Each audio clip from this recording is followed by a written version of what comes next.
পঞ্চায়েত সমিতি জেলা পরিষদ ফেরত পাঠিয়ে দেয়। তাহলে এই যে রাজ্য অর্থ কমিশনের টাকা, এই রাজ্য অর্থ কমিশনের টাকাও কিন্তু তিনটে ভাগে ভাগ করা হয়েছে। এবারে 15 ফিনান্স এই সম্পদের সঙ্গে গুলিয়ে ফেলবেন না। রাজ্য অর্থ কমিশনের টাকাও টাইট, আনটাইট, ইনসেন্টিভ এই তিনটে ভাগে ভাগ করা হয়েছে। বোঝাতে পারলাম? তাহলে টাইট, আনটাইট, ইনসেন্টিভ। এই যে টাইট ফান্ড, এই টাইট ফান্ডের 85% টাকা আপনি নতুন কাজ করতে পারবেন। বোঝাতে পারলাম? এই টাইট ফান্ডের 85% টাকা আপনি নতুন কাজ করতে পারবেন। অবশ্যই পরিবেশকে রক্ষা করে কাজগুলো আপনাকে ধরতে হবে। এবং একটা জিনিস মাথায় রাখুন যে 2 লাখ টাকার উপরে কাজ ধরতে হবে। এই 85% টাকা আপনি 2 লাখ নিচের কোনো টাকা আপনি ধরতে পারবেন না। বুঝতে পেরেছেন? তাহলে এই এসএফসির অ্যালটমেন্ট অর্ডার আপনারা পেয়েছেন। আপনাকে এসএফসির জন্য প্রস্তুত থাকতে হবে। টাকা ঢুকলে যাতে ইলেকশন ঘোষণা হওয়ার আগে আপনি টাকাগুলো টেন্ডার করে খরচা করে নিতে পারেন। যদি প্রস্তুত না থাকেন আপনারা খরচা করতে পারবেন না। যদি 60% এর উপরে খরচা করতে না পারেন, ব্লক টাকা পাবে না, জেলা টাকা পাবে না। এটা কিন্তু খুব গুরুত্বপূর্ণ বিষয় এবং জেলা প্রশাসন থেকে এই বার্তাটাই প্রতিনিয়ত আপনাদের দেওয়া হচ্ছে।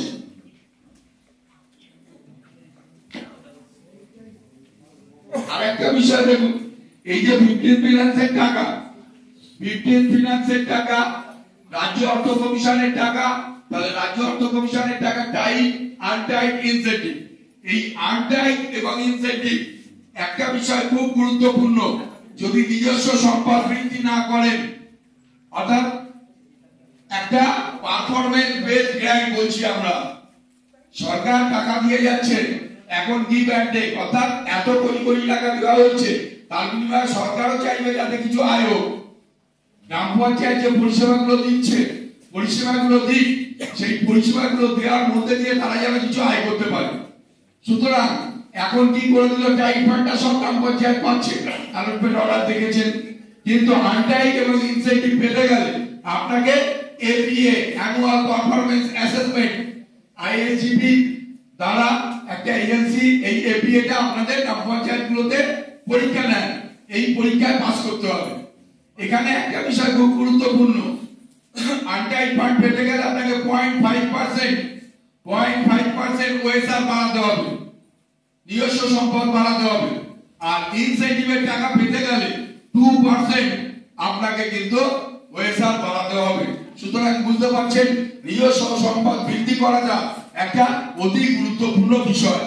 এইবারে আসুন, এই যে 15 ফিনান্স, ওএসআর এবং আপনার এসএফসি, এই যে টাকাগুলো এবারে নতুন অর্ডার, হয়তো অর্ডার সার্কুলেট অলরেডি হয়ে গেছে।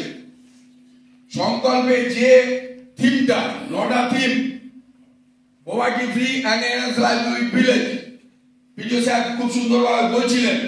সেকেন্ড থিম এই কি রয়েছে, হেলদি ভিলেজ, অর্থাৎ সুস্বাস্থ্য সম্পন্ন গ্রাম গঠন। 3 নাম্বার চাইল্ড ফ্রেন্ডলি ভিলেজ। 4 নাম্বারে হচ্ছে ওয়াটার সাফিসিয়েন্ট ভিলেজ। দেখুন, মানে state water investigation department Hooghly জেলাও একটা আতঙ্কের কারণ ভূগর্ভস্থ পানীয় জল 85% ফুরিয়ে গেছে, ব্ল্যাক স্তরে পৌঁছে গেছে, আর পানীয় জল পাওয়া যাবে না।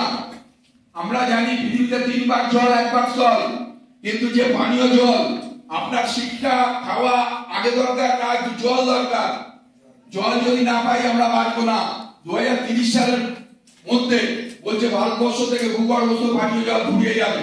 আর আপনারা জানেন যে দ্বিতীয় বিশ্বযুদ্ধ যদি হয় সেটা জলের কারণেই হবে, অর্থাৎ জলের সোর্স যে দেশ থাকবে সেই দেশ পয়সাওয়ালা দেশ হবে এবং যুদ্ধ বাঁধবে। এমন একটা বিভীষিকাময় পৃথিবী আমরা তৈরি করে ফেলেছি। আমরা যেভাবে নিচ থেকে জল তুলছি, ঠিক জল চক্র সম্পূর্ণ হচ্ছে না, মাটির নিচে জলটা পৌঁছাচ্ছি না। সেই কারণেই লিচ পিট, চোক পিট, এই কাজগুলো এবং পরিবেশকে রক্ষা করে কাজগুলো ধরার কথা বারবার করে বলা হচ্ছে। অর্থাৎ ওই 60-40 রেশিও, যে 60% টাইম ফান্ড, তার 50% টাকা জলের জন্য রাখা আছে আর 50% স্যানিটেশনের জন্য। এবারে এই যে জলের জন্য 50% টাকা রাখা হয়েছে, এই জলযুক্ত গ্রাম যদিও কেন্দ্রীয় সরকার মানুষের মৌলিক অধিকারগুলো সুপ্রতিষ্ঠিত করার জন্য যেহেতু জল নিয়ে এই অবস্থা, তাই তারা একটা প্রকল্প এনেছে